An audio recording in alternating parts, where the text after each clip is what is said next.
amigos, un abrazo fraterno en el amor de Jesucristo para todos ustedes. Amigos también, que Dios los bendiga. Qué bueno que estemos juntos para este tiempo de meditación bíblica y oración. Dios ha querido que en esta pandemia, como familia, tengamos más tiempo para estar en comunión con el Señor, de rodillas delante de Él, para estar de pie delante de las adversidades, circunstancias, enfermedades, para estar de pie delante de los hombres. El Señor Jesús habló de la necesidad de orar siempre y luego dijo, y no desmayar. Y Pablo también hizo énfasis en la oración cuando dijo, orad sin cesar. La tendencia de nosotros como humanos, como creyentes, es desmayar. Pero queridos hermanos, yo también les animo para que tengamos una vida de oración. Todo lo llevemos a Dios en oración. Hay muchas cosas por las cuales tenemos que orar. Y también en la oración adorar a Dios, como en el Padre Nuestro, santificado sea tu nombre, venga tu reino, hágase tu voluntad, así en el cielo como también en la tierra. Entonces, mientras oramos, también adoramos a Dios. Y vamos a meditar en unas porciones de Primera a los Tesalonicenses, el capítulo 4. Como ustedes conocen, Primera carta de Pablo a los Tesalonicenses fue la primera experiencia de Pablo en cuanto a escribir una carta para una iglesia, en especial la de Tesalónica, y también para nosotros hoy.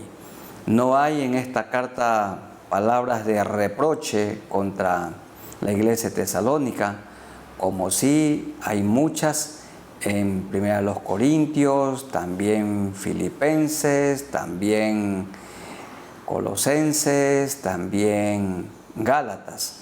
Pero aquí hay ánimo para la iglesia y también consuelo. Hay también palabras de felicitaciones, porque esta iglesia era extraordinariamente evangelizadora. Miren el capítulo 1, los versículos 6 al 8. Y vosotros vinisteis a ser imitadores de nosotros y del Señor, recibiendo la palabra en medio de gran tribulación con gozo del Espíritu Santo, de tal manera que habéis sido ejemplo a todos los de Macedonia y de Acaya que han creído, porque partiendo de vosotros ha sido divulgada la palabra del Señor. Qué bonita palabra, divulgada.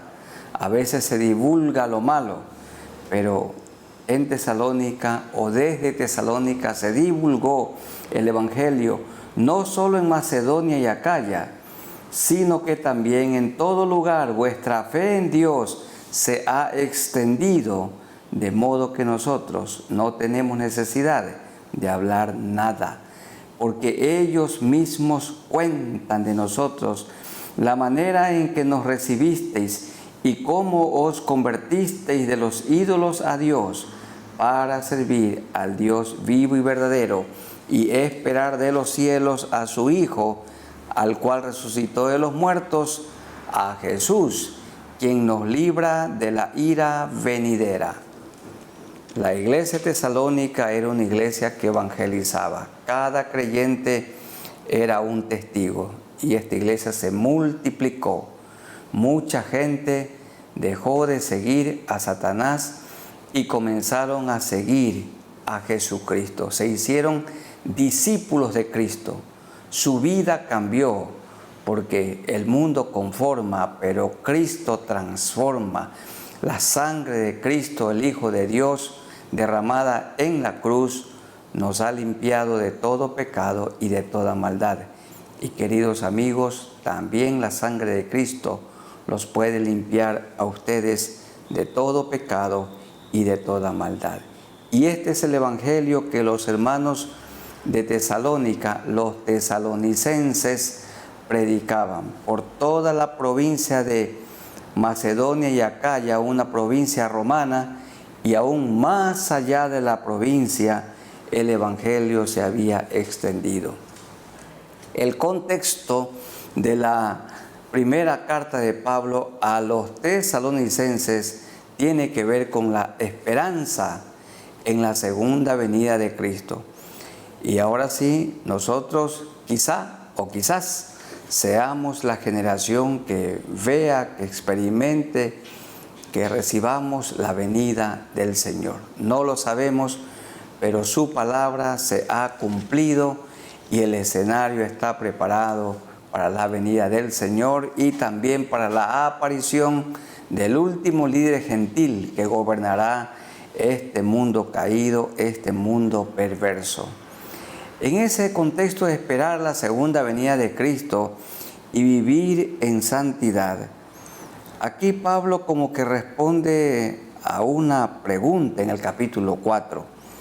¿Cómo quiere Dios que viva su iglesia? ¿Cómo quiere Dios que viva su pueblo?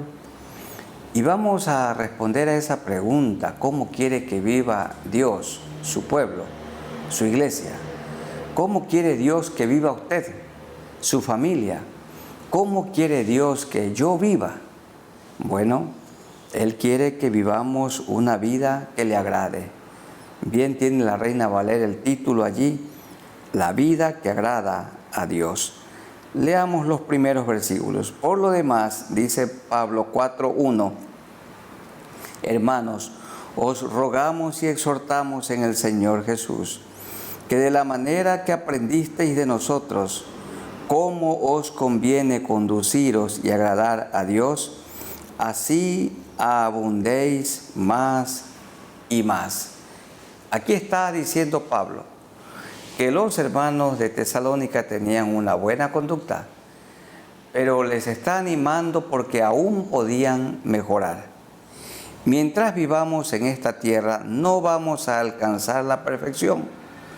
Pablo dijo, yo mismo no pretendo haberlo alcanzado ya, pero una cosa hago, olvidando ciertamente lo que queda atrás y extendiéndome a lo que está delante, al premio del supremo llamamiento de Dios, lo que está delante. ¿Qué tenemos por delante? La vida con Cristo en el cielo por toda la eternidad. Pablo ora, ruega a Dios para que la vida abundante en Cristo abunde en los hermanos de Tesalónica más y más. Y vamos orando para que esta sea también una realidad en ustedes y en mí. Soberano Señor, muchas gracias por este hermoso tiempo de meditación bíblica, de reflexión y de oración. Gracias Señor por la vida abundante que en ti tenemos, pero tú quieres que esta vida abunde más y más. Si somos santos, tú quieres que cada día, Señor, nos santifiquemos, que cada día nos parezcamos más a ti.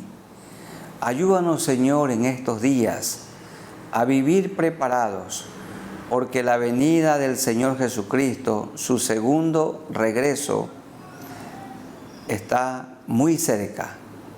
La profecía bíblica se ha cumplido, las señales se han cumplido y todo está preparado, Señor, para que tú vengas por segunda vez. Y entonces en el mundo habrá un líder gentil que gobernará este mundo caído, la misma encarnación de Satanás. Te rogamos, Señor, que nos mantengas preparados y que mis hermanos y yo estemos velando en esta corta vida terrenal, velando, esperando tu regreso, porque ese es el contexto de la primera carta de Pablo a los tesalonicenses, alentarlos, animarlos con la segunda venida del Señor Jesucristo que está próxima a suceder. Con amor te agradecemos por este tiempo, en el nombre de nuestro Señor Jesucristo. Amén.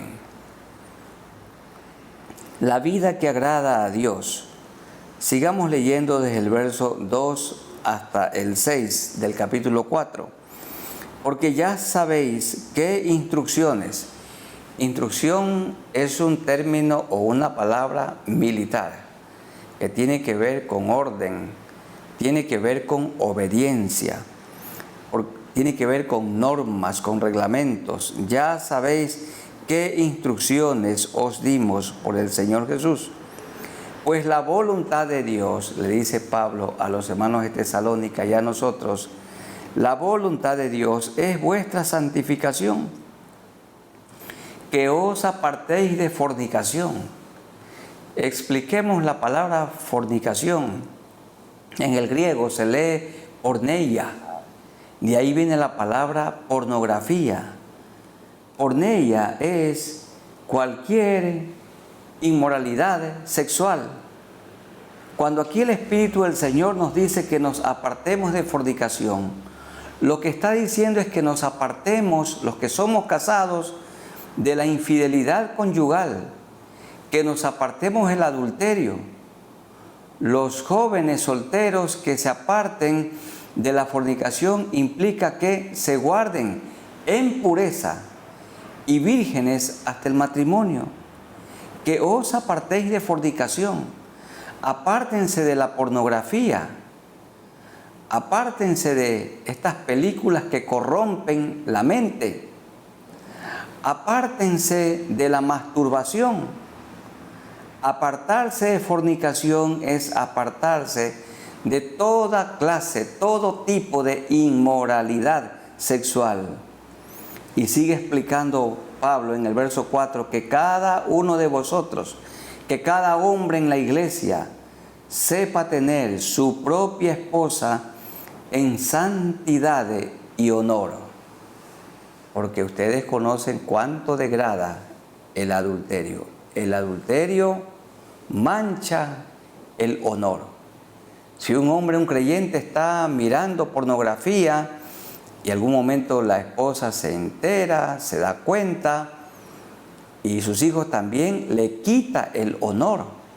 Sus hijos lo tenían a su papá en gran honor, pero cuando lo vean en estas prácticas, mancha el honor. Entonces, que tenga su propia esposa en santidad y honor, cada esposa también a su marido en santidad y honor, no en pasión de concupiscencia. Concupiscencia es cometer el acto pecaminoso en la mente, como los gentiles, como los paganos que no conocen a Dios. Que ninguno agravie ni engañe en nada a su hermano.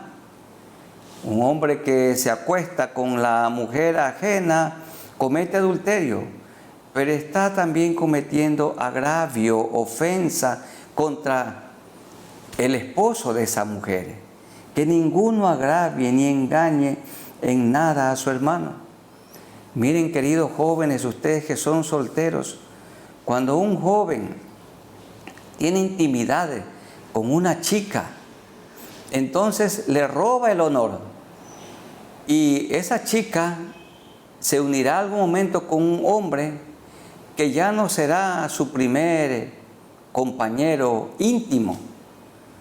Entonces le está quitando el honor, le está agraviando no solamente a ella, sino que también está agraviando a quien en el futuro la tomará como su esposa, o en el caso también de una esposa, agraviando al muchacho, cazando la preciosa alma del varón, como dice la Biblia, porque entonces ese muchacho algún momento tendrá su esposa y no será ya su primera experiencia en lo íntimo, porque el Señor es vengador de todo esto, como ya os hemos dicho y testificado.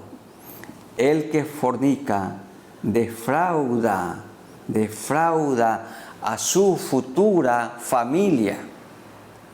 Miren que es muy vergonzoso para un muchacho que tiene su esposa y tiene sus hijos, pero que cuando estaba en el colegio tuvo una mujer y allí tiene un hijo.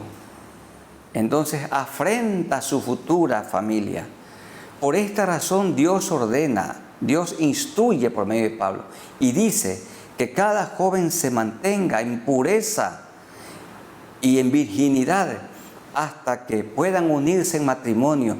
Y allí sí, dentro del matrimonio, disfrutar de la unión sexual para toda la vida, y en ese contexto de amor nacen los hijos y criarlos para Dios.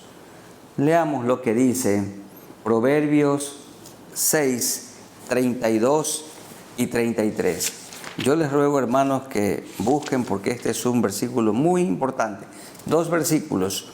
Proverbios 6, 32 y 33. Mas el que comete adulterio es falto de entendimiento. Corrompe su alma el que tal hace. Escuchen esto. Heridas y vergüenza hallará. Vergüenza quiere decir, se mancha su santidad, mancha su honor. Un hombre cuando adultera, una mujer cuando adultera, manchan su honor.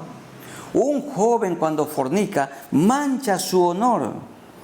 Heridas y vergüenza hallará, y esto es terrible, y su afrenta nunca será borrada. Es decir, que no volverá a tener el mismo honor. El gran rey David manchó su honor acostándose con una mujer que no era su mujer, Betsabé. Adulteró con ella y ordenó asesinar a ese noble hombre, uno de sus más fieles soldados, llamado Urías Eteo. Que ninguno agravie ni engañe a su hermano, que cada uno tenga su cónyuge en santidad y honor. Hermanos queridos, esto es importantísimo. Hermanos consiervos, que ustedes tengan un buen testimonio. Recuerden que la vida santa nuestra tiene más impacto que nuestras palabras. Antes de ser un buen pastor, un buen esposo, un buen padre, un buen hijo de Dios, un buen siervo de Dios, un buen adorador, luego un buen pastor. Pero que el Señor mantenga nuestro honor, que estas manos nunca se manchen, tampoco robando, sustrayendo, teniendo lo que no nos pertenece. Que la iglesia pueda ser administrada santamente, que haya santidad, que haya honor. Esto quiere el Señor en todas las esferas de nuestra vida. Y tenemos que rogarle al Señor de rodillas para que Él nos ayude, para que seamos fieles. Mi hermano, mi hermana, oremos al Señor. Hermanas, oren al Señor para que ustedes puedan ser fieles, cada una a su marido y cada hombre en este momento a su esposa. Que los hijos sean obedientes y que los padres estemos criando a nuestros hijos para Dios. Vamos orando al Señor para que Él nos ayude en medio de este mundo donde hay tantas tentaciones. Muy amado Dios, seguimos juntos en este tiempo de meditación bíblica y oración. Ayúdanos, Señor, que nos apartemos de fornicación. Esto implica que nos apartemos mis hermanos y yo, mis hermanas y yo, de toda inmoralidad sexual, adulterio, fornicación, pornografía y tantas cosas, homosexualismo. Señor, ayúdanos, que vivamos en santidad y honor. Ayúdame, Señor, a mí para que yo pueda tener y mantener a mi esposa en santidad y honor. Yo te ruego que me ayudes para que yo sea un hombre fiel hasta que me muera y que mi esposa pueda ser fiel hasta el día de su muerte. Y cada uno de mis hermanos, mis consiervos pastores, Señor, que seamos fieles, fieles a ti, fieles a nuestro cónyuge, fieles a nuestra familia, fieles a tu iglesia, fieles en la doctrina, fieles como amigos y consiervos. Señor, ayúdanos porque el adulterio El que comete adulterio es falto de entendimiento, corrompe su alma el que tal hace. Heridas y vergüenza hallará, y su afrenta nunca, nunca será borrada. Que mis hermanos y yo pensemos en las tristes consecuencias de la inmoralidad sexual. Esto te rogamos que nos ayudes, porque es tan importante que nos ayudes en el nombre de Jesús. Y siempre con la ayuda del Espíritu Santo que vive dentro de nosotros, que no nos deja pecar. Y cuando pecamos, abogado tenemos para con el Padre, a Jesucristo el justo. Es en el nombre de Jesús que te rogamos esto. Amén. Sigamos leyendo los versículos 7 al 10. Pues no nos ha llamado Dios a inmundicia, sino a santificación. Santificación es vivir apartados para Dios, ya no en las prácticas de este mundo. Así que el que desecha esto, no desecha a hombres, sino a Dios, que también nos dio su Espíritu Santo para que no pequemos. El Espíritu Santo de Dios vive dentro de nosotros, Cristo vive en nosotros. Pero acerca del amor fraternal, no tenéis necesidad de que os escriba, porque vosotros mismos habéis aprendido de Dios que os améis unos a otros. Y aquí Pablo está diciendo que los hermanos de Tesalónica se amaban entre ellos. Pero ¿qué les recomienda Pablo? ¿Qué les instruye? Dice, y también lo hacéis así con todos los hermanos que están por toda Macedonia. Aquí viene la exhortación. Pero os rogamos, hermanos, que abundéis en ello más y más. A ver, esto significa que abundéis en amarse más y más.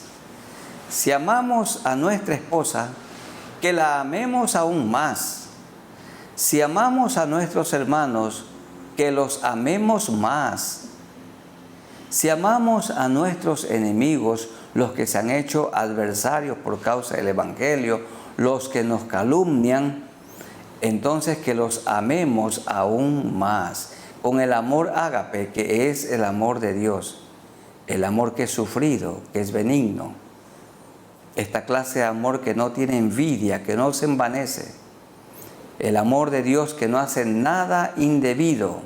El amor de Dios que nunca deja de ser, que siempre procura el bienestar del otro y que nunca espera recompensa. Que este amor abunde más y más en la familia, en la iglesia, en la comunidad donde vivimos. Hermanos consiervos, recuerden que la gente se queda donde hay amor. Y las iglesias que se multiplican son las iglesias que aman. Las que aman a su prójimo y las que aman a los hermanos. Recuerden que un abrazo a un invitado puede ser más efectivo que un buen sermón. El amor de Dios tiene que ser derramado entre todos nosotros. Y Pablo también dice que la deuda que nunca terminaremos de pagar es la deuda del amor, la deuda del amor. Y en esto dice Pablo que abundemos más y más. Oremos para que abundemos más y más en el amor que viene de Dios. Amado Dios, seguimos en ruego y oración, siempre guiados por el Espíritu Santo de Dios. Enséñanos a amar, y lo hemos aprendido, pero aún que el amor abunde más y más. ¿Cómo sabemos que tenemos el amor de Dios en nosotros? Cuando somos capaces de amar aún a nuestros adversarios, a aquellos que se han hecho nuestros enemigos sin darles motivo, a aquellos que nos odian, que nos aborrecen. Es fácil amar a los que nos aman. Es fácil amar a aquellos que nos ayudan, que nos recompensan. Pero Señor, no es fácil amar a aquellas personas que nos calumnian, que nos odian y que anhelan el mal en nosotros. El amor de Dios, que es el amor ágape, involucra también al enemigo. Ayúdanos, Señor, a amar con este amor que tu palabra enseña, que abundemos más y más. Que los pastores amemos a los miembros de la iglesia, a los discípulos de Cristo, las ovejas, y cada oveja amando también a su pastor, a su maestro. Cada hijo amando a sus padres, los padres amando a nuestros hijos, los trabajadores a sus patrones, los patrones a sus trabajadores. Y Señor, todos nosotros amándote a ti, amando también a aquellas personas que nos gobiernan, amando, Señor, aún aquellas personas que te niegan, diciendo que tú no eres real, que no vives. Señor, te amamos y gracias por el amor tuyo que se ha derramado en nuestros corazones. Ayúdanos a abundar más y más en el amor ágape, el amor que lo entrega todo y no espera nada a cambio, el amor que no hace nada indebido, el amor que nunca deja de ser. En el nombre de nuestro Señor Jesucristo. Amén. Y hermanos queridos, Pablo habla de lo que va a suceder muy pronto, la segunda venida de Cristo. Y vamos a leer del capítulo 4, los versículos 13 en adelante.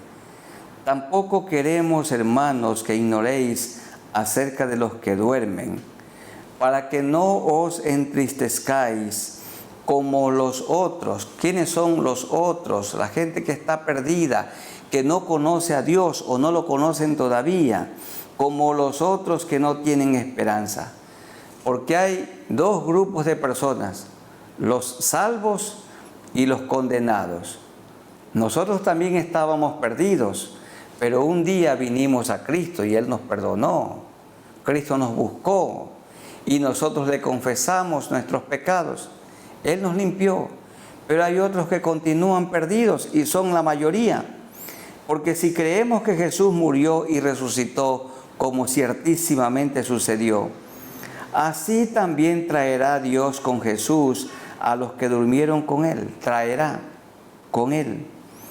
Por lo cual os decimos esto en palabra del Señor, que nosotros que vivimos, que habremos quedado hasta la venida del Señor, y nosotros podemos ser esa generación, no precederemos a los que durmieron, porque el Señor mismo, con voz de mando, con voz de arcángel y con trompeta de Dios, descenderá del cielo, y los muertos en Cristo resucitarán primero.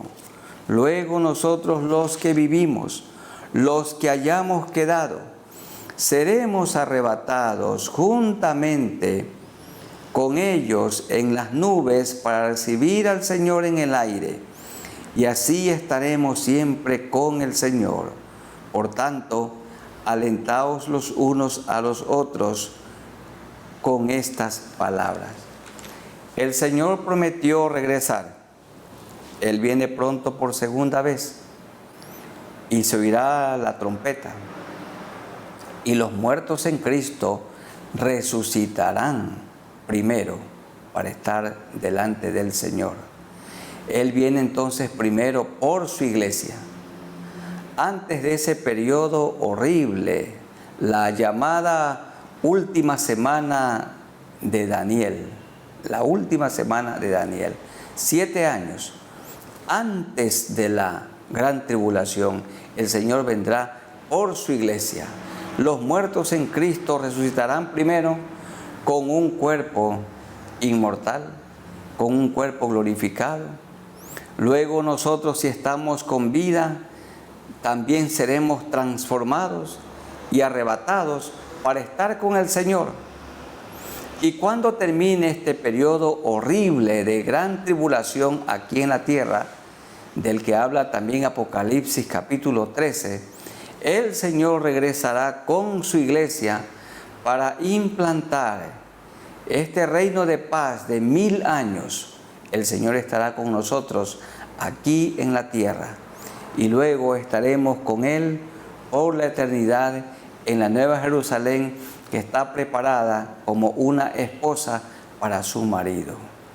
Los hermanos de Tesalónica tenían preocupación porque en aquellos días se perseguía con mucha furia a los cristianos y muchos morían.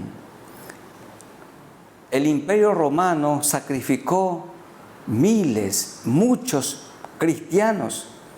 Y a ellos les dice: tampoco queremos, hermanos, que ignoréis acerca de los que duermen, de los que están muriendo, para que no os entristezcáis como los otros que no tienen esperanza.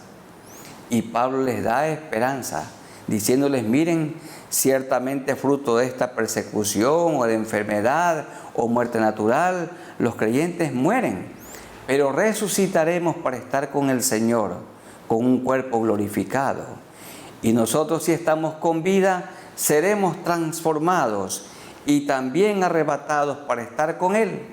Y luego regresaremos con Él para estar aquí en la tierra, en el llamado milenio, tiempo en el cual Satanás será atado y será un gobierno de Cristo, un gobierno con vara de hierro, y es cuando toda rodilla se doblará delante del Señor.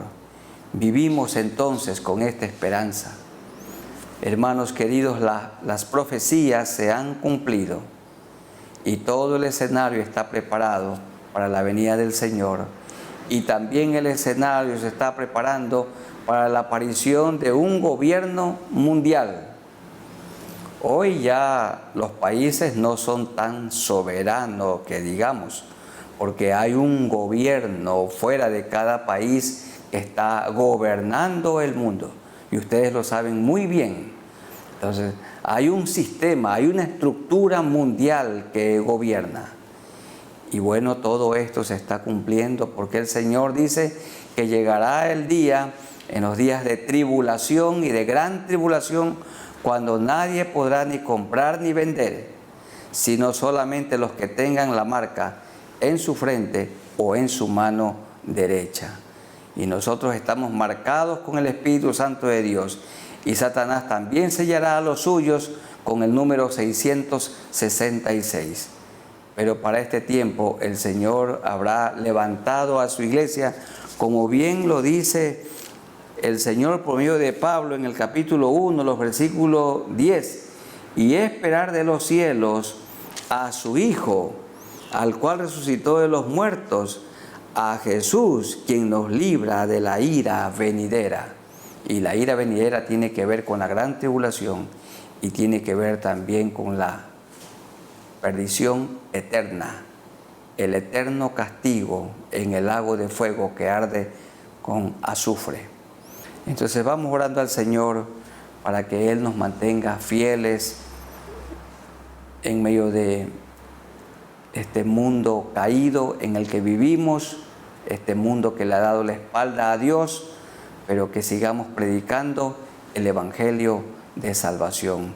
Que estemos nosotros velando, esperando su venida, viviendo santamente.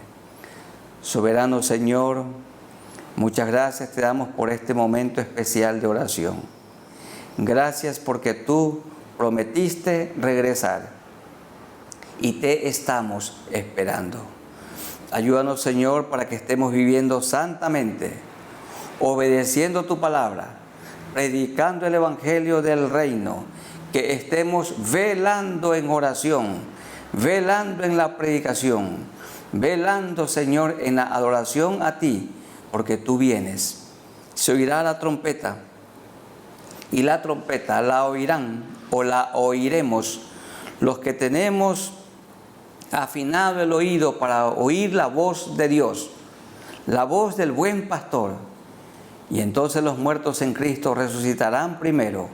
Y si nosotros estamos con vida, este cuerpo mortal será transformado e iremos para estar con el Señor. Y cuando termine ese periodo horrible de gran tribulación, del gobierno del anticristo o de la bestia, del mismo Satanás encarnado, entonces Cristo regresará con su iglesia para implementar el reino de paz. 1000 años durante el cual Satanás será atado. Y luego, Señor, entraremos en la nueva Jerusalén que está preparada, dispuesta como una esposa para su esposo. Ayúdanos, Señor, a vivir en santidad, predicando tu palabra, cuidando de nuestra familia, amando a la gente perdida, dándoles a conocer el evangelio de salvación. Y te rogamos, Señor, por los hermanos que están enfermos, nuestros amigos también, que pongas tu mano sanadora sobre ellos.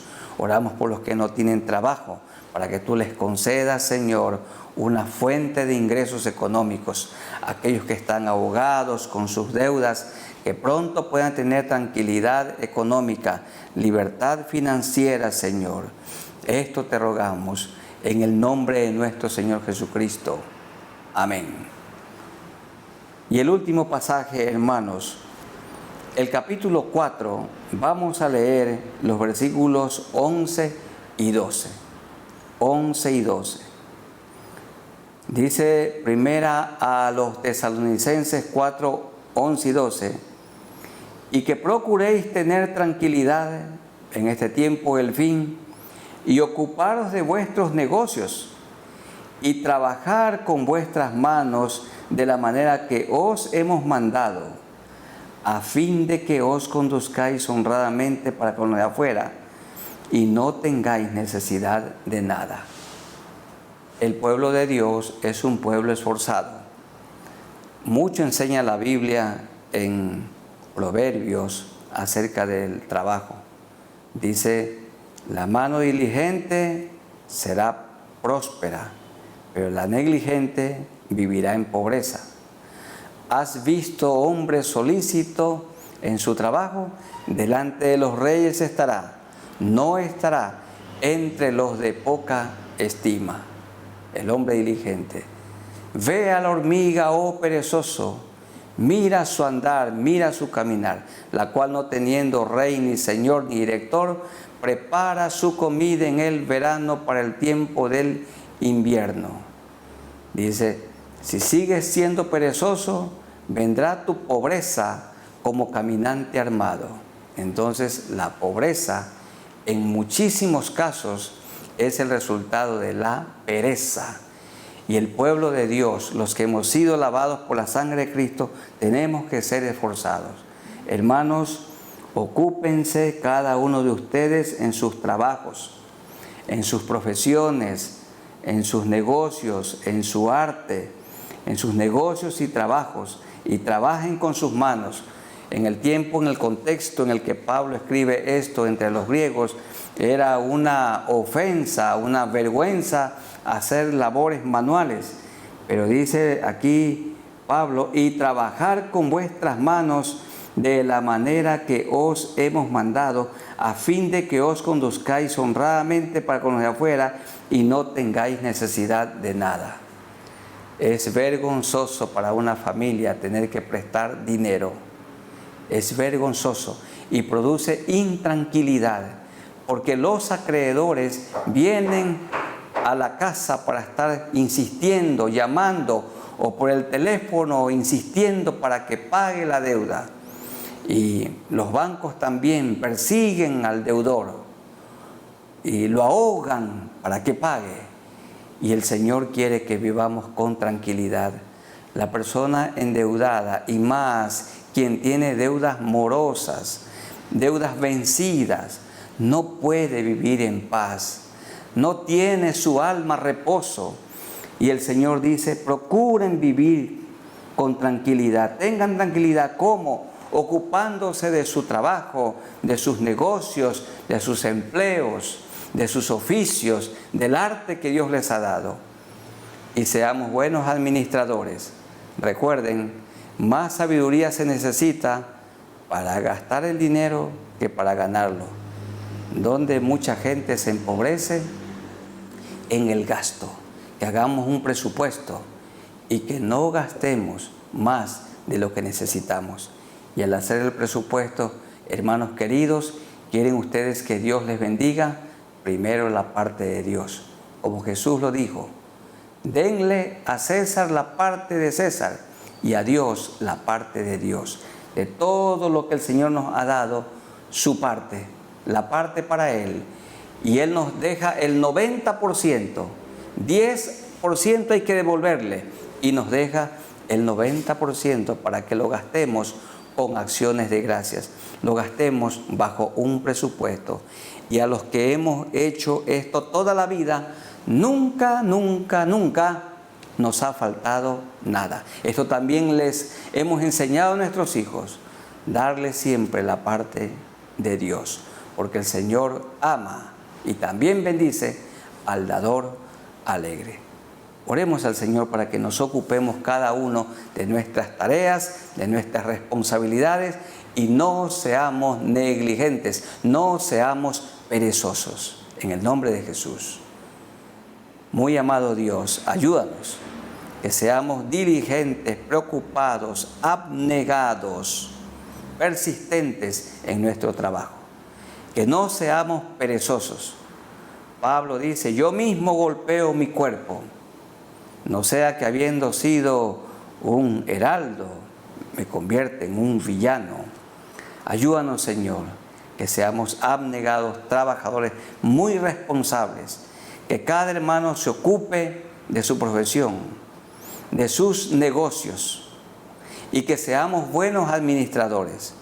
Ayúdanos, Señor, a tener un presupuesto y tener mucho cuidado, que no gastemos más de lo que nos ingresa, y que al elaborar el presupuesto siempre conste como primer egreso tu parte, Señor, porque tú dijiste, denle al gobierno la parte del gobierno, al que impuesto, al que honra, honra, y denle a Dios la parte de Dios. Ayúdanos, Señor, que seamos buenos mayordomos de los recursos materiales. Sí te rogamos por aquellos que están sufriendo, que muy pronto tengan libertad económica para que puedan disfrutar de la tranquilidad económica. Ayúdanos, Señor. Vivimos momentos de estrechez, pero tú no nos has desamparado. Bendice a tu iglesia, bendice a las familias, Señor. Que seamos generosos, compartiendo para los que padecen necesidad. Que paguemos todos nuestros impuestos y que no dejemos de dar nunca la parte de Dios a tu iglesia. Cada uno dando su parte a la iglesia de la que es parte.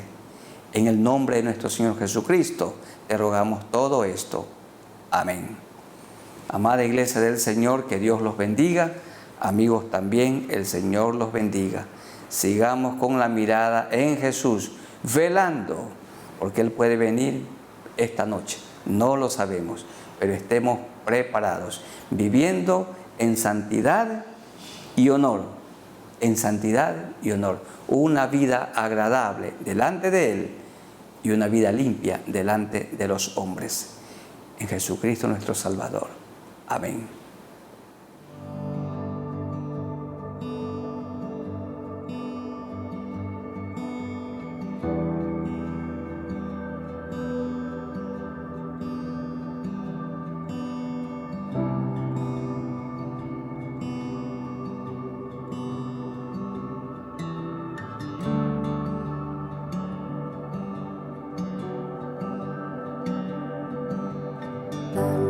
Dios, un entendimiento vivo de Jesús, de la riqueza de su gloria y la cruz. Ilumina nuestros ojos, trae tu luz.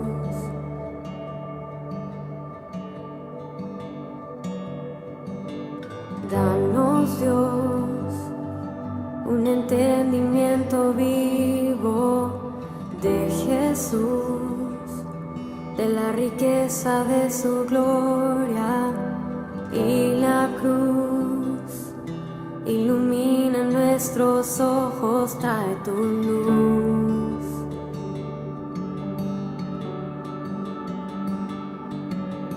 Muestra esos ojos hoy brillando como fuego y su rostro como el sol resplandeciendo, la belleza incomparable de Jesús, el digno Dios.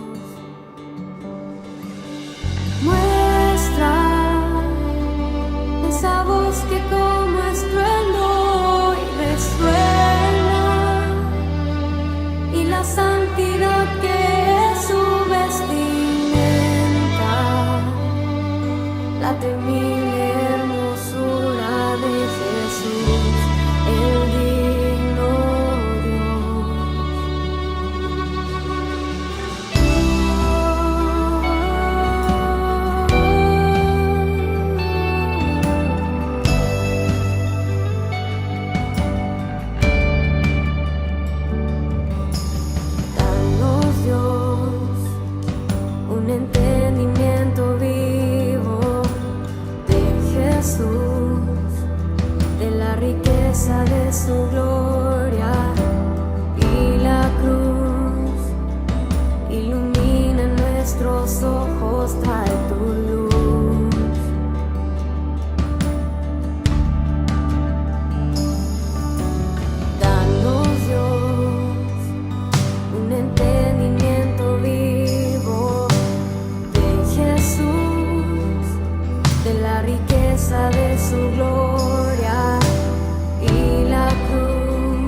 belleza incomparable de Jesús, el digno Dios.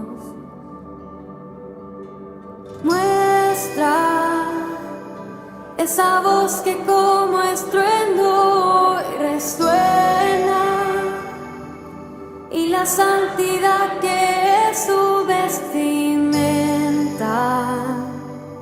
la temible hermosura de Jesús, el digno